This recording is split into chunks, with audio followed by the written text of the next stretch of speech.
사도행전 14장 19절에서 28절입니다. 설교 제목은요, 포기할 수 없는 복음입니다. 여러분, 만약에 어떤 일을 하는데 똑같이 실패를 한 100번 정도 했다고 생각해 보십시오. 그러면 그 다음에 그 일을 또 하고자 하는 마음이 생길까요? 아마 또 실패하면 어떠지? 어떻게 하지? 라고 하는 그 두려움이 있어서 도전을 못할 수도 있습니다. 그러나 한 가지 어떤 일을 2399번을 계속 실험을 해서 결국 2400번 만에 성공한 그런 사례가 있습니다. 그 사례를 성공시킨 사람이 누구냐면 우리가 잘 아는 토마스 에디슨입니다.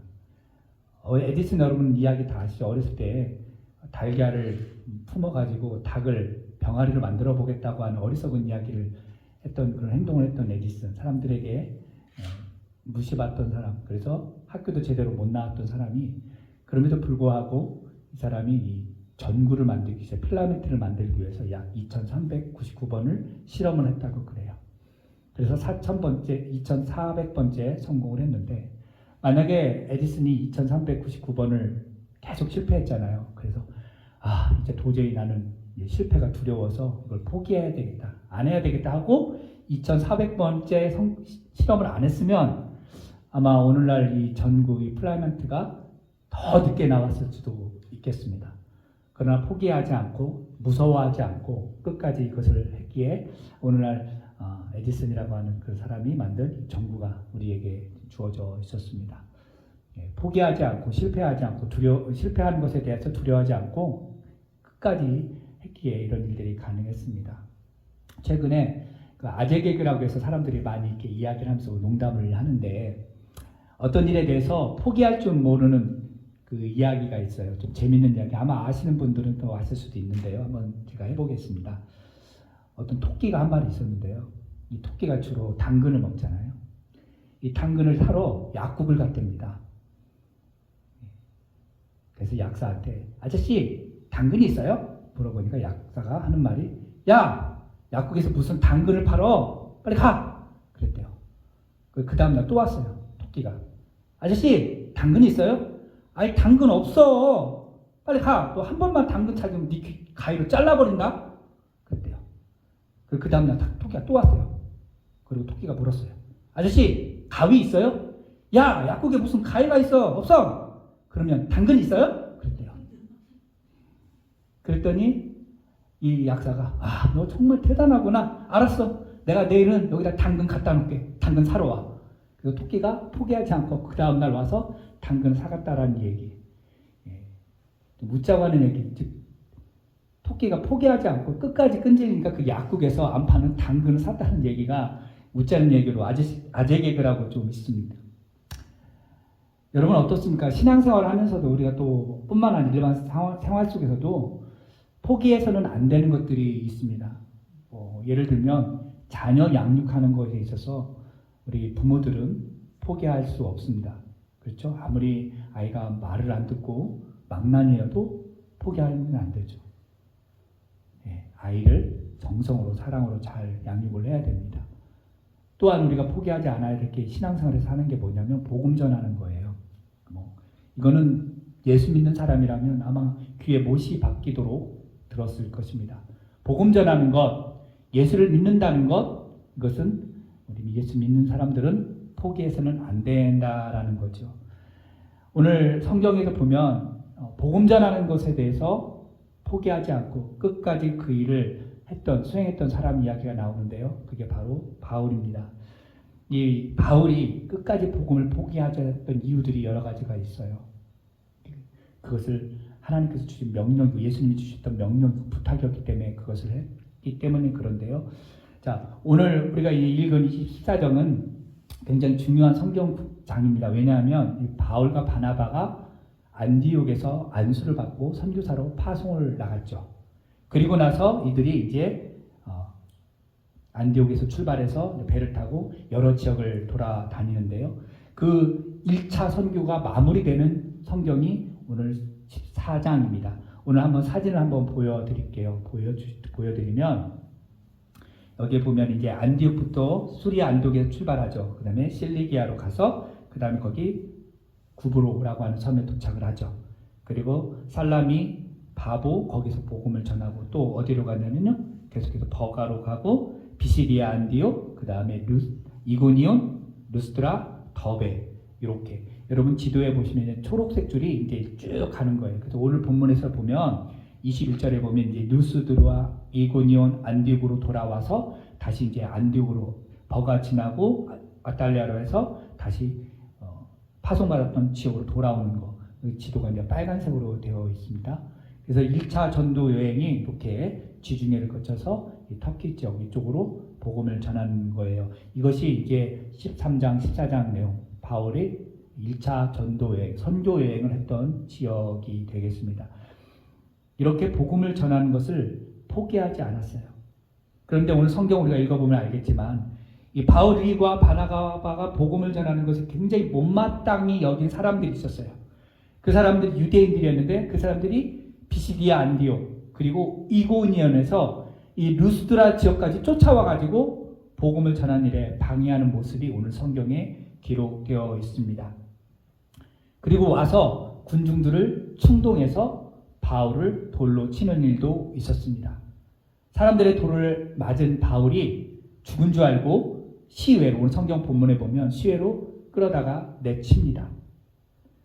얼마나 유대인들이 다급했으면 그 멀리 떨어져 있는 비시디아 안디옥에서 이 루스드라에서 쫓아와가지고 루스드라까지 쫓아와가지고 바울을 복음 전하는 것을 방해했을까? 얼마나 급했으면. 그런데 이 바울이 돌에 맞아 거의 죽은 줄 알고 내가 버렸다고 그랬잖아요. 근데 우리가 이미 살펴보았지만 사도행전 7장에 보면 스데반도 복음을 전하다가 돌에 맞아 죽었습니다. 그렇죠? 근데 둘 다 돌에 맞은 거, 복음을 전하다가 돌에 맞은 건 비슷해요. 그렇죠? 근데도 약간 차이가 있습니다. 무슨 얘기냐? 스데반은요, 복음을 전하면서 돌에 맞아 죽을 때에 유대인들이 돌을 칠 때 어떻게 했냐면 율법을 조항을 근거로 해서 돌을 쳤어요. 신명기 17장 5절에 보면 율법에 이렇게 나와 있습니다. 17장 5절에 보면 너는 그 악을 행한 남자나 여자를 내 성문으로 끌어내고 그 남자와 여자를 돌로 쳐 죽이되. 그러니까 죄를 지었으면 남자나 여자나 어디로 끌고 가요? 성문 밖으로 끌고 가서 거기서 돌을 쳐요. 그러니까 스데반이 돌에 맞아 죽은 데는 성 안에가 아니라 성 밖으로 끌고 갔어요. 왜? 하나님을 모독하고 법을 업신여겼다. 그래서 예수를 전한다는 이유로 돌로 쳐 죽였는데 그때 누가 있었어요? 사울이라고 하는 청년이 거기에 있었죠. 성문 밖에서 스데반은 돌에 맞아 죽었어요. 율법의 그 저항대로 성문 밖으로.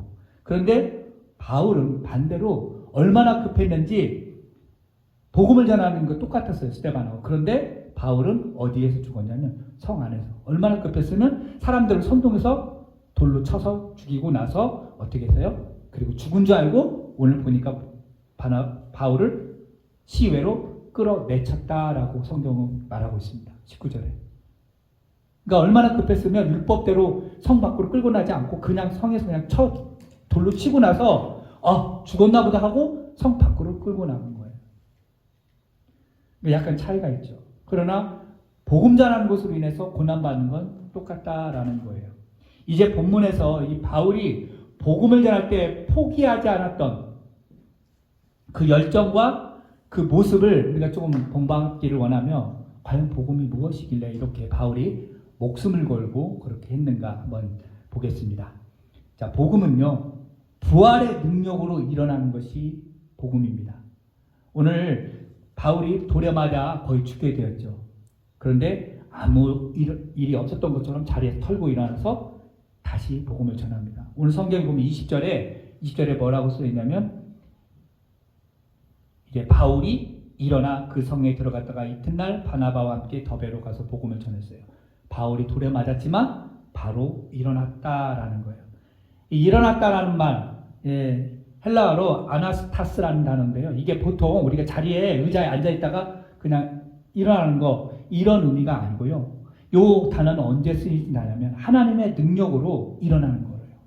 무슨 말이냐? 예를 들면 예수님이 돌아가셨죠. 예수님이 돌아가시고 부활하셨어요. 그때 표현하는 단어예요. 그가 예수님이 죽음에서 사망것을 깨뜨리고 일어나셨다.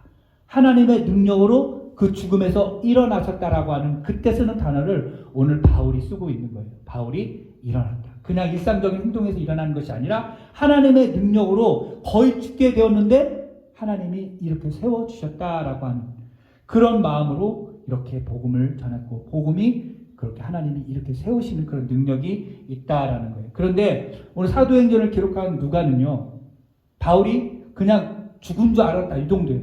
얼마큼 돌에 맞았는지, 피가 얼마큼 흘렀는지, 고통이 어쩐지 그런 거 전혀 기록되어 있지 않아요. 그냥 죽은 것 같아서 그냥 내쳤다.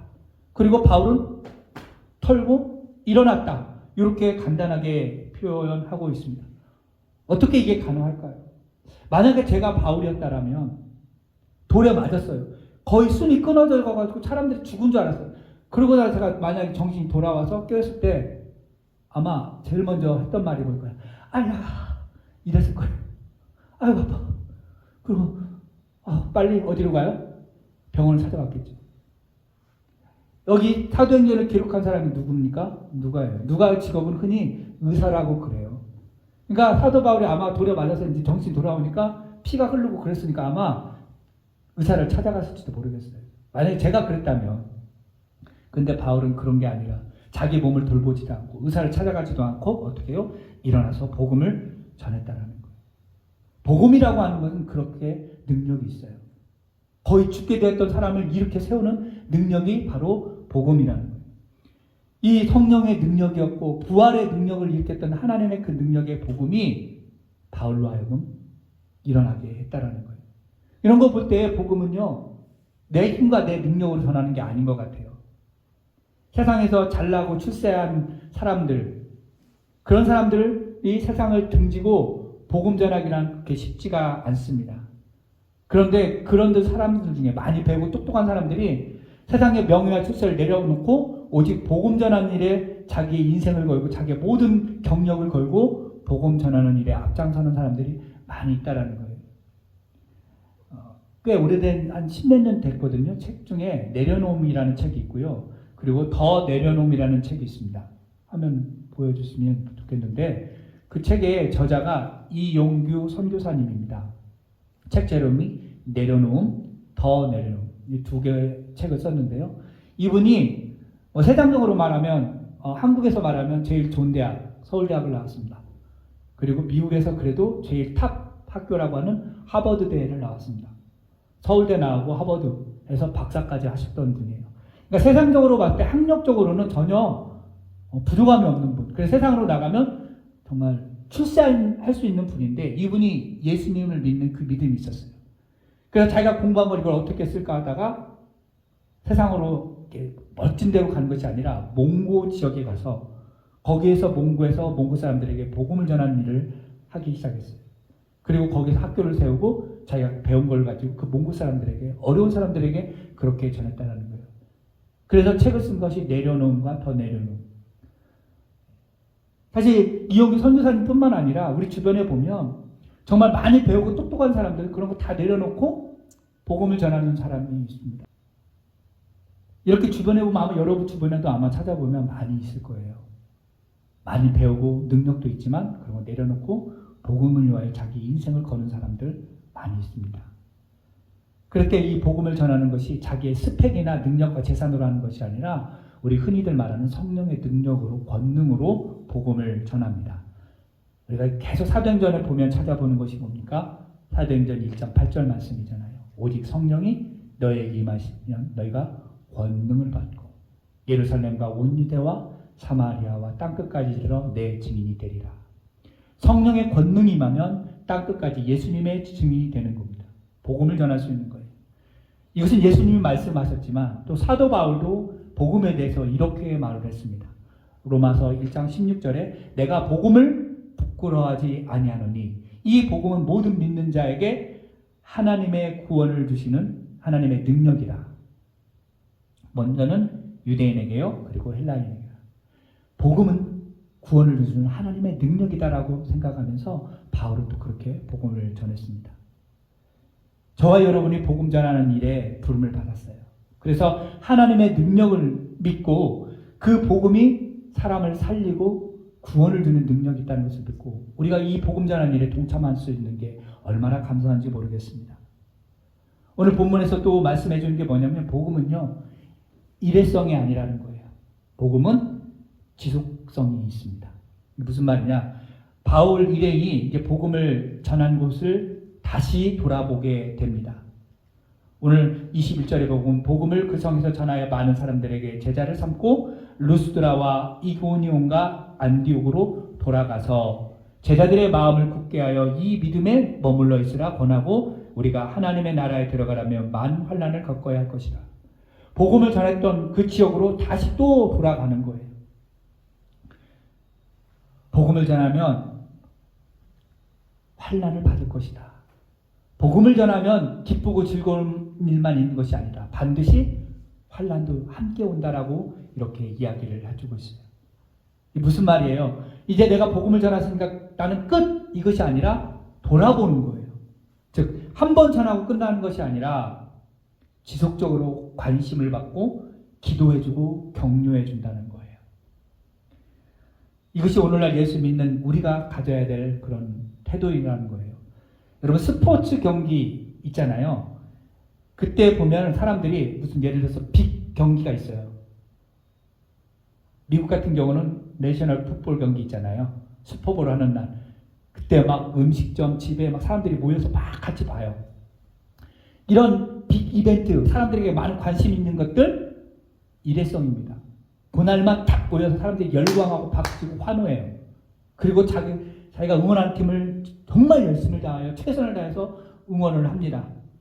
그런데 끝나고 나면요, 언제 그러냐는 듯이 싹 잊어지는 것이에요. 세상의 이벤트나 세상의 운동, 스포츠 경기는 그래요.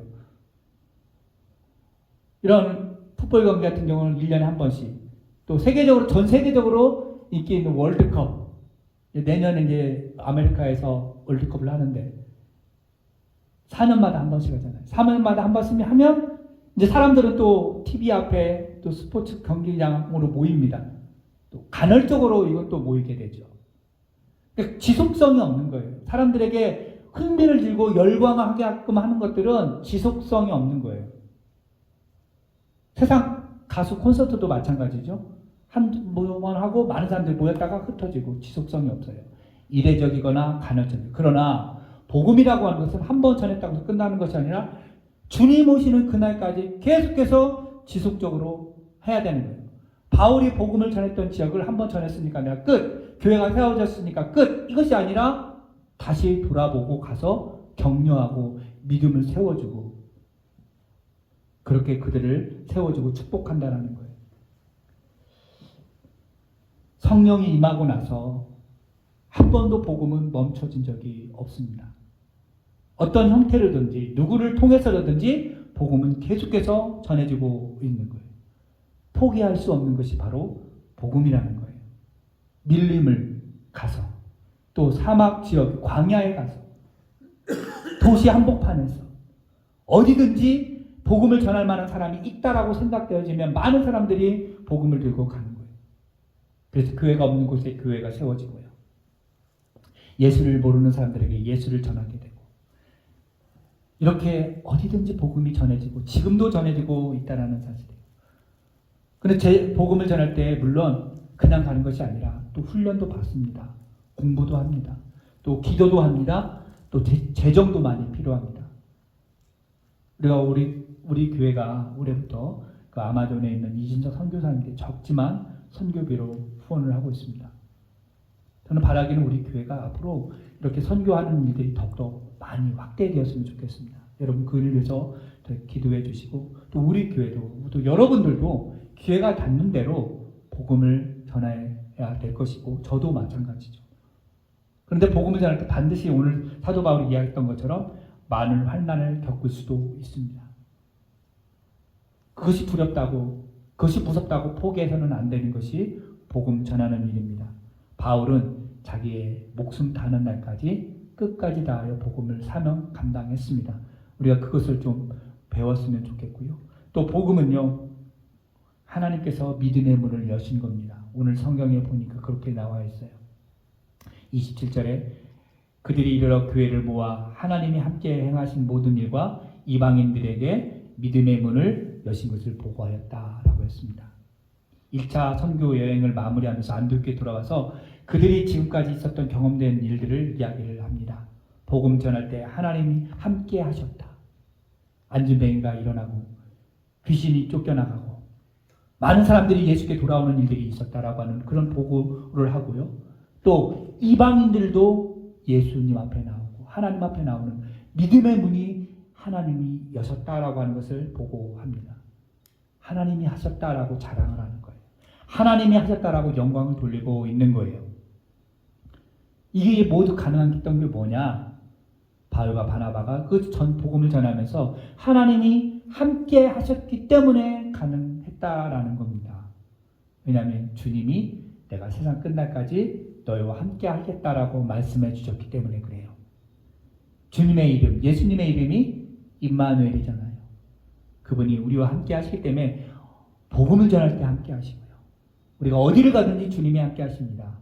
그래서 우리가 날마다 이 복음을 전하는 일에 최선을 다할 수 있는 것은 주님이 함께 하시기 때문에 그렇습니다. 오늘 본문에서 이방인들에게 믿음의 문을 여셨다라고 표현하는 거는요. 그동안은 하나님께서 유대인들에게만, 이스라엘 민족들에게만 구원을 베풀 줄 알았는데 이제 바울이 복음을 전하다 보니까 이방인들도 복음의 문에 들어올 수 있게 되었다. 구원의 문에 들어올 수 있게 되었다라고 이제 깨닫게 되었던 거예요. 누구나 복음의 문에 들어올 수 있게 되었다. 그것을 하신 이가 누구냐? 바로 하나님이시다라고 하는 거예요. 바울과 바나바가 하나님의 그 능력을 믿고 일으켜 세우시는 그 능력을 믿고서 열심히 전했더니 하나님께서 그 복음의 문을, 믿음의 문을 여신 것이다. 하나님이 하셨다라고 이야기를 하는 거예요. 하나님의 그 능력으로 말미암아 믿음의 문이 열리니까 소아시아 지역에 계속해서 복음이 확산됩니다. 그 결과로 2000년이 지나서 오늘 우리도 그 복음의 믿음의 문에 들어갈 수 있게 되었다라는 거예요. 하나님이 여셨기 때문에 가능한 거예요. 바울이 복음을 전했지만 바울이 문을 연 것이 아니라 하나님이 여셨다라고 하는 거예요. 하나님의 구원 계획이 바울에게 그것이 사명이 맡겨지고 그것을 듣는 사람들이 그 복음의 문에 들어갈 수 있게 되었다라는 거예요. 하나님이 하셨다. 하나님은 모든 믿는 사람이 구원받기를 원하시는 거예요. 세상의 모든 사람들이 다 구원받고 하나님 백성 되기를 원하시고 있다라는 사실을 우리가 기억해야 됩니다. 이제 말씀을 한번 정리하겠습니다. 복음 전파는요, 내 힘과 능력으로 하는 것이 아닙니다. 부활의 능력으로, 사망 권세에서 일으키셨던 그 하나님의 그 능력으로 우리가 일어나서 복음을 전하는 거예요. 국가대표 경기 응원하는 일회성처럼 하는 것이 아니라 주님이 오실 때까지 끝까지 지속적으로 계속해서 복음을 전하는 거예요. 여러분이 복음을 전한 사람이 있으면 이제 복음 전했으니까 끝이 아니라 그 사람이 정말 예수님을 잘 믿고 있는지, 계속해서 하나님을 잘 섬기고 있고 말씀 가운데 살고 있는지 계속해서 돌아보고 관심을 가져줘야 되는 거예요. 전했으니까 끝이 아니라 계속해서 지속적으로 끊임없이 그들을 격려하고 세워줘야 되는 거예요. 복음의 문은, 믿음의 문은 내가 여는 것이 아니라 하나님께서 여신 것을 알고 그것에 대해서 우리가 전해야 됩니다. 이 일에 대해서 저와 여러분이 동참할 수 있어서 저는 너무나도 감사하고 우리 교회가 이 일을 감당할 수 있어서 너무나도 감사합니다. 앞으로 우리 교회가 더욱더 복음 전하는 일에 포기하지 않고 최선을 다하는 우리 교회, 또 저 여러분이 되기를 주님의 이름으로 축원합니다. 기도하겠습니다.